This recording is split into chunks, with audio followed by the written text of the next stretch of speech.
আমার বয়ফ্রেন্ড এখন লন্ডনে আছে। কালকেও আমাকে প্রায় 1 লাখের মতো পাঠাইছে। আমি আমার নিজের টাকায় কোনো কিছুই কেনাকাটা করি না, আমি যাই কেনাকাটা করি আমার বয়ফ্রেন্ডের টাকায়। এমনিতে আমি সোশ্যাল মিডিয়াতে আমাকে মোটামুটি ভালোই চেনে। এখন বয়ফ্রেন্ড তো আমাদের একটা না, আল্লাহ, আমাদের বয়ফ্রেন্ড কিন্তু একটা না, আমার কিন্তু অনেক বয়ফ্রেন্ড। এখন একটু পরে আমার একজন বয়ফ্রেন্ড আসবে এখানে।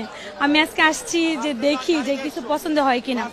আজকে 50 নিয়ে আসছি, 50,000 নিয়ে আসছি। তো কালকেও 1 লাখ টাকা আমাকে পাঠাইছে।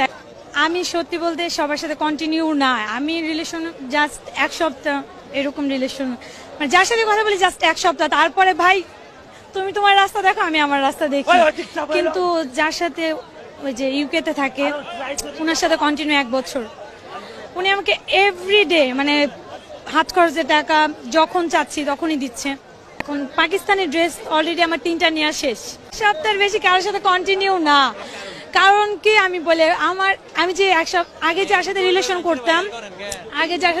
করতাম তার সাথে ব্রেকআপের পর আমি আর কারোর সাথে কন্টিনিউ না, জাস্ট 1 সপ্তাহের বেশি আমার সাথে কোনো বয়ফ্রেন্ড থাকেও না।